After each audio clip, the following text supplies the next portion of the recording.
নমস্কার বন্ধুরা, দেখো চলে এসেছি এই যে সাদা ডাঁটা শাক তুলতে। দেখো শাক হয়েছে, দেখো কত সুন্দর। দেখো দেখো শুধু শাকটা এত সুন্দর, এত ভালো খেতে লাগবে না, দারুণ লাগবে। দেখো এই কচি কচি এই শাক আমি তুলে নেবো খানিকটা। হ্যাঁ,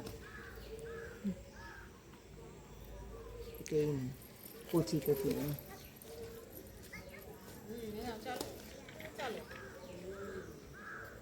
বন্ধুরা, তোমরা তো দেখলে শাকগুলো তুলে নিয়ে এসেছি আমি, কত সুন্দর শাক, একদম টাটকা তাজা। এবার দেখো ওগুলো ধুয়ে নিয়েছি, ধুয়ে নিয়ে দেখো এই যে ডাঁটাগুলো, কচি কচি ডাঁটাগুলো একটু মাঝখানে চিড়ে দিয়ে আলাদা করে নিচ্ছি। হ্যাঁ, আর শাকগুলো সুন্দর দেখো, এই শাকের এই মাথা থেকে এইভাবে কেটে নিয়ে এগুলো ডাঁটাগুলো আলাদা করব, ডাঁটাগুলো এইভাবে কেটে নেবো, আর শাকগুলো একসঙ্গে সুন্দর কুচিয়ে নেবো। হ্যাঁ, কটা লাল ডাঁটাও ছিল একসঙ্গে ওর মধ্যে দিয়ে দিচ্ছি বন্ধুরা, খুব ভালো লাগবে খেতে। একবার এইভাবে খেয়ে দেখো না, দেখো কি দেব এর সঙ্গে একদম শেষে, একদম শেষে যে কি দেব একদম এটাকে সুস্বাদু করার জন্য। দারুণ টেস্টি হেলদি একটা রেসিপি, সঙ্গে থেকে পুরো ভিডিওটা দেখতে হবে। আশা করি তোমরা এইভাবে কখনো খাওনি।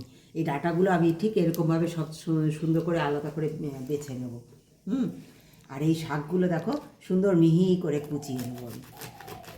তোমরা বটিতে কুচিয়ে নিতে পারো, আমি এটা ছুরিতে সুন্দর মিহি করে কুচিয়ে নেব।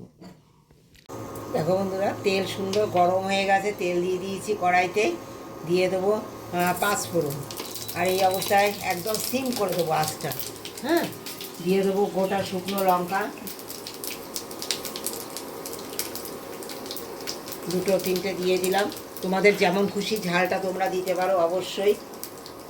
দিয়ে দেবো এই সময় পেঁয়াজ কুচি, সুন্দর ফোড়নটা হয়ে গেছে, পেঁয়াজ কুচি দিয়ে দিচ্ছি, রসুন কুচি দিয়ে দিচ্ছি। দেখো সব কিছু লম্বা লম্বা করে কুচিয়ে নিয়েছি। হ্যাঁ, বাটা দিলে ভালো লাগবে না বন্ধুরা, অবশ্যই কুচিয়ে দিও এই রেসিপিতে। হ্যাঁ, আর দেখো এই যে একটা আমি এই যে দুটো লঙ্কা নিয়েছি, এগুলো পরে দেবো, কখন দেবো সঙ্গে থেকে পুরো ভিডিওটা দেখতে হবে। এই যে শুকনো লঙ্কা দিয়েছি, এই লঙ্কাগুলো কিন্তু এখন দেবো না, তো কখন দেবো এটা আমার সঙ্গে থেকে অবশ্যই ভিডিওটা দেখতে হবে। এই যে শুকনো লঙ্কা দুটো তিনটে দিয়ে দিয়েছি, এতেই এখন একরের ঝালটা এটা মেটাবে। হ্যাঁ, আর দারুণ সুস্বাদু হয়ে উঠবে। দেখো এই কাঁচা লঙ্কা, রসুনগুলো কুচানো সব দিয়ে দিচ্ছি।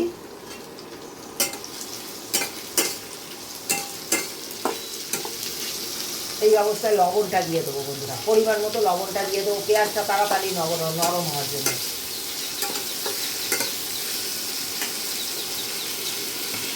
সবজি দেবো এতে, তাই দেখো ওই যে ডাঁটাগুলো সুন্দর কেটে নিয়েছি। হ্যাঁ, আর একটা আলু দিয়েছি, সব ডুম ডুম করে সুন্দর কেটে নিয়েছি। এই ডাঁটাগুলো দিয়ে দেবো, আলু দিয়ে দেবো। অনেক রকম খেয়েছো এই ডাঁটা শাক, এই শাক দিয়ে ডাঁটা দিয়ে সবজি দিয়ে আর কী কী দেবো সঙ্গে থেকে অবশ্যই দেখো। এই যে পটল দিয়ে দিয়েছি। হ্যাঁ, অল্প বরবটি দিয়ে দিচ্ছি, কুমড়ো দিয়ে দেবো বন্ধুরা, একটু পাকা কুমড়ো, একটু চিচিঙ্গা দিয়ে দিয়েছি কেটে।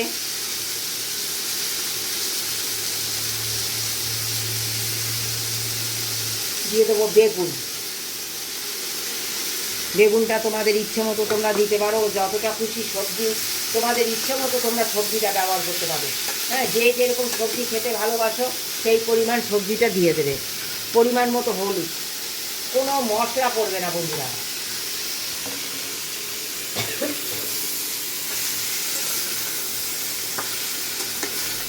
এইভাবে সুন্দর নেড়ে চেড়ে নেবো, ঢেকে ঢেকে একটু ভেজে ভেজে নেবো আমি।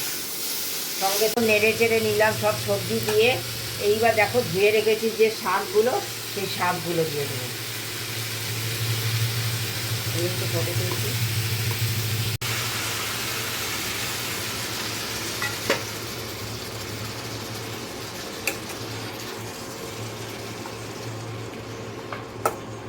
জল দিয়েছি অল্প, কিন্তু সবজি শাক সব থেকে যে জল বেরিয়েছে, এইরকম জল জল থাকবে, সেই অবস্থায় এটা সুন্দর ঢেকে দিতে হবে। ঢেকে ঢেকে সবজি শাক সব কিছু গলতে দিতে হবে।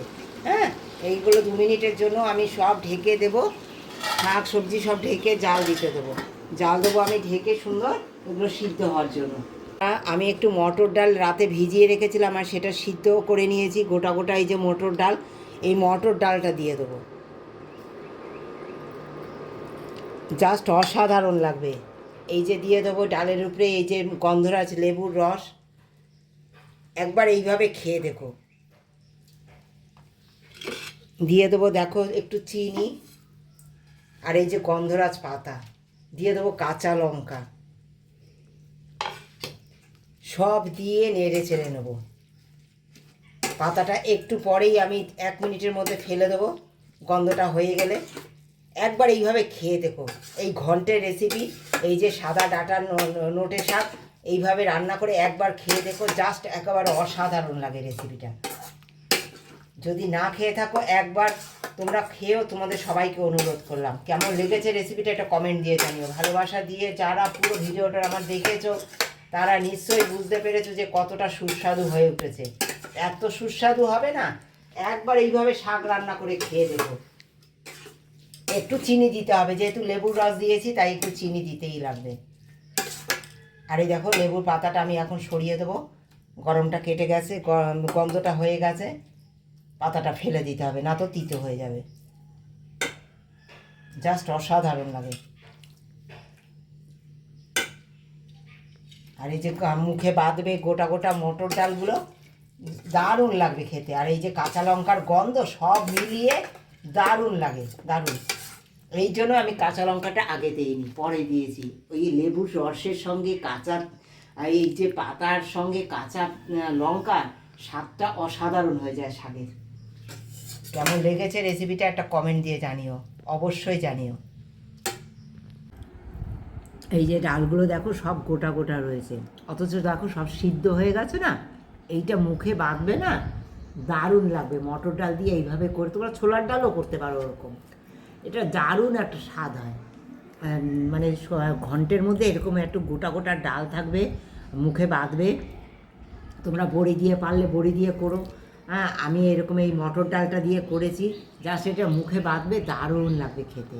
একবার খেয়ে দেখো, খুব ভালো লেগেছে বন্ধুরা। এই যে দেখো সব ডালগুলো এরকম গোটা গোটা আছে, ওই জন্য আমি শেষে দিয়েছি ডালটা। তোমরা এরকম শেষে দিয়ে তারপরে করবে, তাহলে ভালো গোটা গোটা থাকবে।